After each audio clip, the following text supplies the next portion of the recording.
السلام علیکم دوستو، نجیبز آفیشیل یوٹیوب چینل میں خوش آمدید۔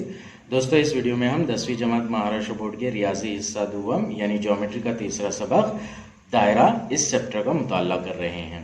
آج ہم مشقی سیٹ 3.2 کی تھیری سے ریلیٹڈ ایک مسئلہ ہے چھوٹا سا، وہ مسئلہ سمجھیں گے۔ اس مسئلے کا نام ہے مس کرنے والے دائروں کا مسئلہ۔ اس سے پہلے کی 2 ویڈیوز میں ہم نے مس کرنے والے دائروں کے متعلق عملی کام کیا تھا اور اندرونی طور پر مس کرنے والے دائرے اور بیرونی طور پر مس کرنے والے دائرے کسے کہتے ہیں یہ دیکھا تھا۔ اب مس کرنے والے دائروں کا ایک مسئلہ ہے، پراپرٹی ہے، جو ہم اس ویڈیو میں ڈسکس کریں گے۔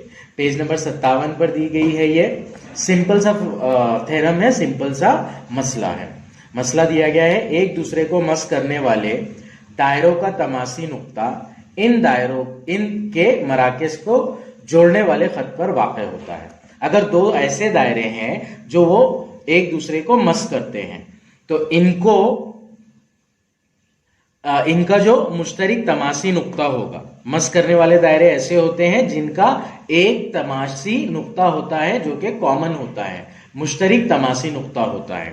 تو یہ جو تماسی نقطہ ہوگا وہ ان دائروں کے مراکز کو جوڑنے والے خط پر واقع ہوگا، یعنی کہ پہلے دائرے کا مرکز اور دوسرے دائرے کے مرکز کو جوڑنے والا جو خط ہوگا وہ اس خط کے اوپر واقع ہوگا۔ جیسے پہلی شکل میں بیرونی طور پر مس کرنے والے دائرے بتائے گئے ہیں، جس میں دائرے کا مرکز A ہے اور دوسرے دائرے کا مرکز B ہے، تو اس کو جوڑنے والا خط ہو گیا AB۔ تو ان دونوں دائروں کا جو مشترک تماسی نقطہ ہے یعنی کہ C، جو کہ خط L پر واقع ہے، تو وہ CAB پر ہی واقع ہوگا۔ اسی طرح دوسری شکل میں 2 دائرے دیے گئے ہیں، چھوٹے دائرے کا نصف اتر ہے AC یعنی کہ مرکز A اور بڑے دائرے کا نصف اتر ہے BC یعنی کہ مرکز B۔ تو ان دونوں کو جوڑنے والا ان دونوں کا جو مشترک تماسی نقطہ ہے وہ C، وہ خط AB کے اوپر ہی واقع ہوگا۔ اب خط جو بولتے ہیں ہم، خط کا مطلب ہوتا ہے ایکسٹینڈڈ لائن، یعنی کہ AB یہ والی لائن ہو گئی، اگر AB کو ایکسٹینڈ کریں گے ہم تو وہ نقطہ C سے گزرے گی۔ تو اس طرح سے یہ مسئلہ ہے، اور اس کا ثبوت بھی ایک دم سمپل سا دیا گیا ہے، ٹیکسٹ بک کے اندر دیا ہوا ہے۔ A اور B ایک دوسرے کو مس کرنے والے 2 دائرے کے مراکز ہیں اور ان کا تماسی نقطہ C ہے۔ تماسی نقطہ کامن ہوتا ہے، ایک دائرے کا مرکز A ہے اور دوسرے دائرے کا مرکز B ہے۔ ہمیں ثابت کرنا ہے کہ نقطہ C خط AB پر واقع ہے۔ اس کا ثبوت، فرض کیجئے خط L مس کرنے والے دونوں دائروں کا مشترک مماس ہے۔ مس کرنے والے دائروں کا ایک مشترک مماس ہوتا ہے جو اسی مستوی میں واقع ہوتا ہے، یہ ہم نے مس کرنے والے دائروں کی تعریف میں پڑھا ہے۔ تو خط L جو ہے ان دونوں دائروں کا مشترک مماس ہے، اس شکل میں اس طرح سے اور اس شکل میں اس طرح سے۔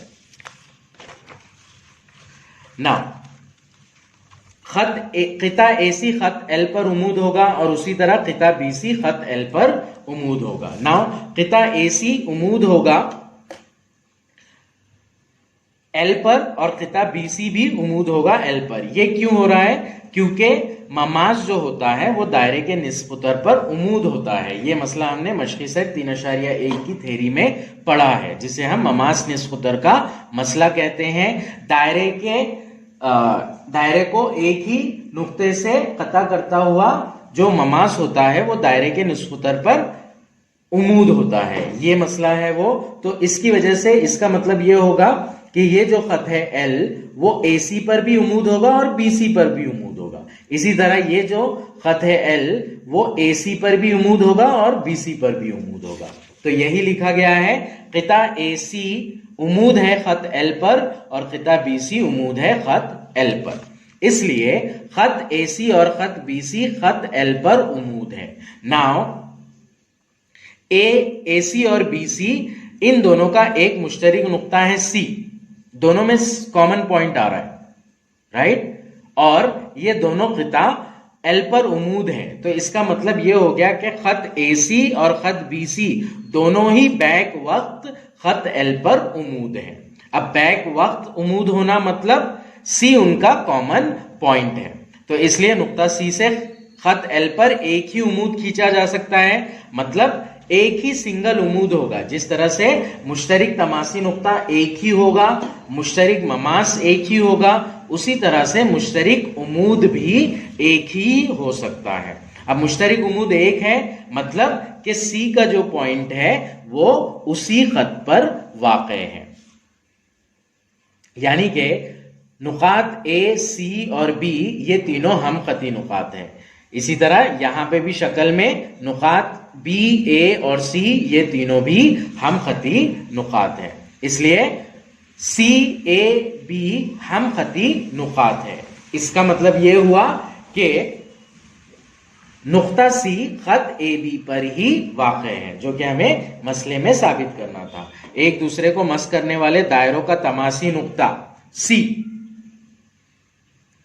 ان دائروں کے مراکز کو جوڑنے والے خط پر واقع ہوتا ہے. خط ہے اے بی,